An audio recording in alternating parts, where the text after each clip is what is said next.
Bonjour à tous, c'est Archéon et bienvenue pour le 40K du terroir numéro 6. Donc dans ce 40K, nouveau rapport de bataille sur ma série du Westphal, le rapport de bataille numéro 4, donc celui du dimanche matin. Alors, ce rapport de bataille a opposé ma liste de Space Marines que vous avez pu voir dans le 40K du terroir 2 à la liste Blood Angel de Yggdrasil. Alors, on va commencer par le scénario, hein. Donc sur le scénario, on est tombé sur le scénario des générateurs. Alors c'était un scénario maison de ce tournoi qui était plutôt réussi, celui-ci. Donc chaque adversaire avait un générateur à placer, donc un petit pion que j'ai fabriqué pour le tournoi. Le générateur était un véhicule avec un blindage 12-12-12, une invue à 4+, et 3 points de coque. Sachant que on pouvait pas lui coller de dégâts lourds. Dès que c'était des dégâts, enfin des touches pénétrantes, c'était rebasculé en dégâts superficiels. Donc détruire le générateur ennemi rapportait 5 points de victoire. Et ensuite c'était un scénario de contrôle de quart de table en secondaire. Donc chaque quart de table rapportait 2 points de victoire. Voilà. Donc c'était assez marrant comme scénario. Sur le papier en tout cas, donc à l'ancienne. Donc ça me disait bien. Donc Yggdrasil, lui joue une liste Blood Angel avec 4 points de monstruosité. Donc il faut savoir qu'il n'a pas vraiment optimisé le système des CPM. Il en était bien conscient. Puisque sa liste c'est 2 x 10 compagnies de la mort, donc ça y fait déjà 1 PM, alors qu'il en aurait joué juste une de 14, ça y aurait fait 0 PM. Avec Dante et Astorat, donc chacun rapportant 1 PM, donc il est déjà à 3. 3 pods, 2 tactiques de 10 en pod avec Graviton, lance-flamme lourd, je crois ça, oui, Graviton, lance-flamme lourd, et puis le sergent avec un pisto Graviton, et un Dread de Furioso en, compagnie, en pod, pardon. Donc voilà, 4 PM, ça les mérite pas. Sa liste les mérite pas, il n'a pas optimisé le système CPM. C'est le gros désavantage, je trouve, du système CPM, c'est qu'on peut pas faire la liste qu'on veut finalement parce que il faut se plier au méta qu'impose le CPM. Bon, c'est le côté moins bien du système, mais bon, le côté bien, c'est comme quand on a un orga comme celui du Westphal qui a du mal avec le refus de liste, au moins ça permet de faire un tournoi. Bon, moi je me dis, bon, vu sa liste, je vais pas tirer en télépathie, parce qu'en plus Yggdrasil c'est un copain, on a mangé ensemble la veille, on a fait la route ensemble, donc je vais tirer en divination. Voilà, si je chope invisibilité, c'est même pas la peine de jouer, hein. Donc moi je chope des pouvoirs, je chope prescience, je chope le ignore les couverts, l'invue à 4 et l'omniscience. Bon, c'est plutôt un bon tirage en divination. Donc son déploiement. Il faut savoir que je me suis déployé en premier, mais j'ai pas de photo de mon déploiement. Vous voyez juste ma trappe en bas à gauche de l'écran. Donc j'ai fait un coin gauche, j'ai mis mon bastion, mes 108 dedans, au-dessus j'ai mis mes dévastators, et juste à gauche j'ai collé mon Thunderfire, et j'ai réussi à cacher mon générateur derrière mon bastion et un décor. Donc pour le prendre, il faut vraiment un angle de tir particulier. Donc il va être assez difficile à prendre, mon générateur. Lui, il a caché son générateur derrière la ruine où vous voyez, il y a les compagnies de la mort, celle de gauche. Donc dans cette ruine, il a mis 10 compagnies de la mort avec Dante, et dans celle à droite, il a mis ses 10 compagnies de la mort avec Astorat. Donc il déploie que ça sur la table, le reste arrive en module. Voilà. Donc ça, c'est la situation au début de mon tour 1. Donc je vous ai sauté son tour 1, je vous ai dit que je sauterais beaucoup de photos, hein. Surtout là le dimanche, j'étais un petit peu fatigué, j'ai pas forcément pris mon appareil photo tout le temps. Encore une fois, je m'en excuse. Donc lui au tour 1, il a fait poder ses 2 tactiques. Donc une sur la gauche de mon bastion, là, et il a détruit mon Thunderfire, donc il prend par ceci le premier sang. Et la deuxième sur ma trappe, pour éviter que je sorte. Donc ça, c'était plutôt un bon petit coup de sa part. Mais il avait rien pour bloquer ma porte. Enfin, s'il avait le deuxième module, on verra à la fin. Et donc, il sort ses tactiques, il avance sa compagnie de la mort juste derrière sa tactique, et l'autre compagnie de la mort, il la met derrière la grosse ruine qui était au milieu. Donc, en fait, il me fait un bon encerclement. Il fait rien de dégâts notables, hein, puisqu'il a très peu de tirs. Donc, moi, à mon tour, je sors mes sentus du bastion, parce que je me dis que ça va sentir, ça sent le roussi là, faut que je les sorte, parce que sinon, il va me bloquer. Donc je sors avec tout, le maître de chapitre, Tigurius. Je tire, pendant ma phase de tir, je vais tirer et je vais y détruire sa compagnie de la mort avec Dante dedans. Les canons laser, ils vont tirer sur la tactique de gauche. Et je fais un cordon de tactique, vous voyez, devant mes sentus en pod, pour éviter qu'il me charge avec sa deuxième compagnie de la mort. Donc là, vous pouvez observer la situation à la fin du tour 1. Donc ce que je vous ai dit, hein, j'ai détruit sa compagnie de la mort. Je lui ai tué quelques tactiques également, hein, parce qu'avec mon bombardement orbital de mon maître de chapitre. J'ai dû faire un tir divisé également dans les tactiques, et puis avec mes propres tactiques, j'ai tiré dans ces tactiques. Donc bon, Je lui ai fumé une grosse escouade, mais il va pouvoir certainement charger avec sa compagnie de la mort, sa deuxième qui est cachée dans la ruine, que vous voyez en haut à gauche de votre écran, sur, sur mes centus qui sont prescientés et qui ont une invue à 4, grâce à Tigreus. Donc ça c'est la situation à son tour 2. Donc comme vous pouvez le voir, il a réussi à charger ma Centustar. Donc comment il a fait? Très simplement avec ses tactiques, il a réussi à tuer 2 de mes tactiques, ce qui offrait un petit passage pour passer. Et donc voilà, il a chargé. Gros combat qui va déterminer l'issue de la partie. Donc ça c'est la fin de mon tour 2. Vous pouvez voir au fond, j'ai fait poder mes 5 fuseurs sur son bâtiment. Et je vais aller lui fumer tranquillement son générateur. Donc à la fin de la partie, j'aurai son générateur, parce qu'il a rien pour gérer ça. Enfin si, il a son module de la... Enfin, pardon. Il a son Dreadnought, mais il parviendra pas à le faire rentrer ni tour 2, ni tour 3. Donc pas de chance sur les dés. Et lui, ses tactiques, ils sont là, ils essayent de tirer sur le générateur au graviton. Il faut que la craque pas de 6. Donc il n'arriverait pas à détruire mon générateur. Donc voilà pour le scénario. Donc ça joue essentiellement là sur le gros combat entre mes 5 centus. Donc un centurion, ça a rendu 5 et 2 points de vie et sauvegarde à 2+, et ses compagnies de la mort. Sachant que chaque compagnie de la mort a 5 attaques. Comme il a Astorat dedans, il peut relancer pour toucher, il relance pour blesser. Voilà, donc il a 5, donc il a 10, ça fait 50 attaques. Voilà, c'est ça, ça lui fait 50 attaques sur du 3+, 4+, je crois, de mémoire. Oui, c'est ça. Je crois que ça, c'est...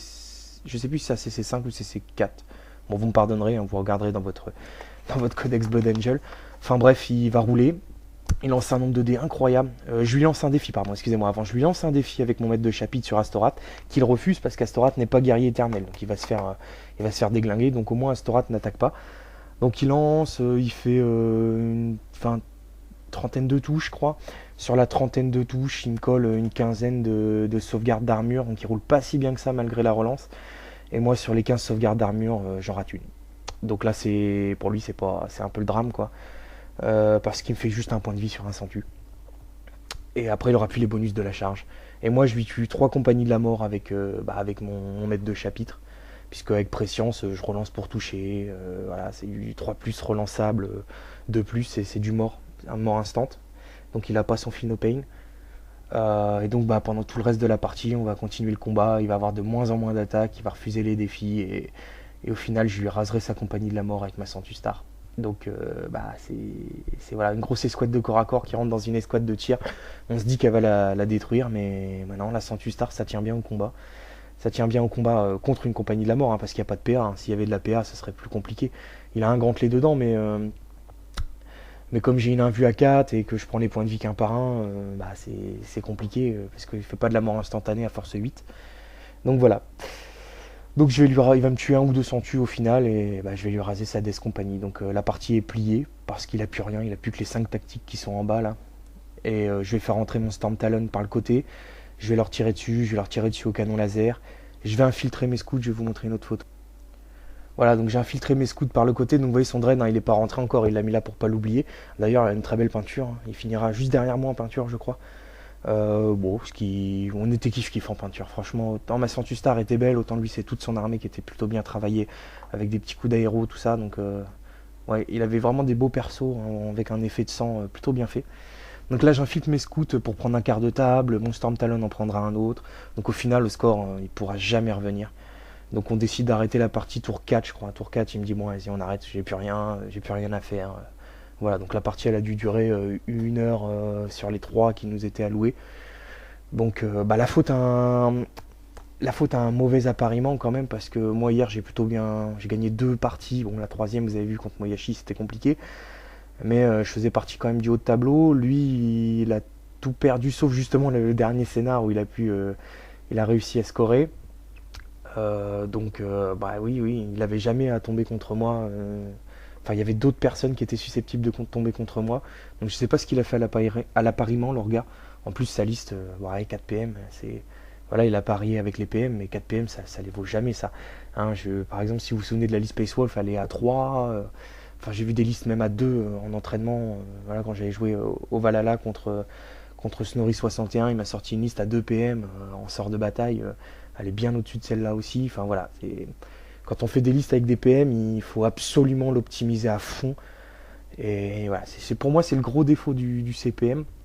Il a des qualités indéniablement, hein. C'est un système qui permet d'équilibrer les parties quand l'orga il a peur de ne pas gérer un refus de liste. Et donc voilà. Et là par contre, il aurait mieux fait qu'on en a parlé un petit peu, on va faire le débrief tout de suite. Le débrief sur sa liste, à quoi on est convenu parce qu'on a eu pas mal de temps pour parler avec Yggdrasil, hein. Il aurait mieux fait de prendre une escouade de 14 compagnies de la mort, ça il faisait un PM, une escouade, je sais plus c'est combien, 9 gardes sanguiniens, je sais plus si c'est 9 ou 14, je crois que c'est 9 je crois. Enfin vous regarderez le barème, avec Dante et Astorad, donc du coup ça fait que 2 PM. Plutôt que de jouer 3 pods pour reprendre un PM, il pouvait en jouer que 2. Hein, bon. Et puis après sortir soit un Stormraven pour avoir un peu d'anti-aérien, voilà. Donc là c'était une liste à 2 PM qui était beaucoup plus costaud que sa liste à 4. Bon, voilà, c'est le souci du CPM, on va pas revenir dessus, on va pas le refaire, hein.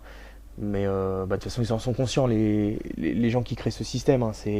Voilà, ça crée des petits méta, il faut optimiser ses listes, ils PMisent par le haut, et ils ont raison. Donc on va faire le débrief tout de suite. Donc voilà, le débrief. Il y a eu 2 grosses erreurs, une de ma part, une de sa part. Enfin, une de ma part, du coup, qu'il n'a pas exploité. C'est le fait de lui laisser le tour 1. Je sais pas pourquoi je lui ai laissé le premier tour. Voilà, on était en train de parler, on rigolait, on parlait de nos projets d'avenir. Voilà, quand on est avec des copains, on joue de façon détendue, hein. On réfléchit pas forcément à ce qu'on fait tout le temps. Donc lui, il en a pas profité. Il a bien profité de ma trappe, le fait qu'elle soit sans sécurité, donc il a podé dessus. Donc ça, c'était plutôt une bonne initiative de sa part. Mais avec sa deuxième tactique, plutôt que de venir là sur le côté, il aurait mieux fait de faire poder son Dreadnought devant ma porte de bastion pour pas que je puisse sortir. Et à ce moment-là, il m'aurait bloqué avec son Dread, donc j'aurais été obligé de le détruire, hein. J'avais les lignes de vue avec le haut du... Comment dire, le haut du bastion, donc parce que le Dread est un peu plus haut. Si c'était des figuiers d'infanterie, j'aurais pas pu. Donc j'aurais été obligé de lui détruire son Dread, et il aurait pu, autour d'eux, m'entourer le bastion avec à la fois ses tactiques et sa compagnie de la mort. Et donc jamais j'aurais pu sortir ma Centustar. J'aurais été obligé de le déglinguer par les postes de tir, sachant que j'ai pas de ligne de vue sur de l'infanterie, donc je suis obligé de tirer par les postes qui sont en bas là. Donc j'aurais pu y tuer des figues, avec le tir divisé, j'en tuais une dizaine par tour.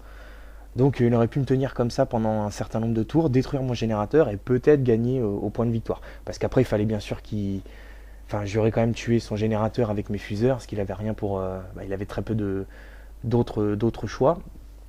Et puis après, ce serait joué sur les quarts de table. Donc ça aurait été une partie plus équilibrée, il aurait pu gérer ma Centustar comme ça. Bon, c'est ce qu'on s'est dit au débrief. C'est sûr qu'à posteriori, une fois que la partie est finie, on trouve toujours des choses à faire.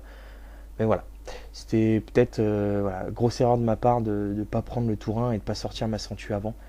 J'avais peur d'une charge, mais finalement, on voit que la charge de la compagnie de la mort, même sur une Centustar qui n'est pas invisible, c'est déjà compliqué. Bon. Écoutez, je vous remercie de m'avoir écouté encore une fois. Puis je vous remercie d'être si nombreux à laisser des petits commentaires sur le Warfo, ça me fait plaisir, ça me donne envie d'en faire. Voilà, même si là j'ai pas trop le temps en ce moment de monter comme je voudrais, c'est pour ça qu'ils sont montés un peu plus rapidement, hein. C'est parce que j'ai beaucoup de choses à faire. Donc voilà, j'essaye quand même de vous fournir des rapports assez régulièrement. Merci beaucoup et à la prochaine.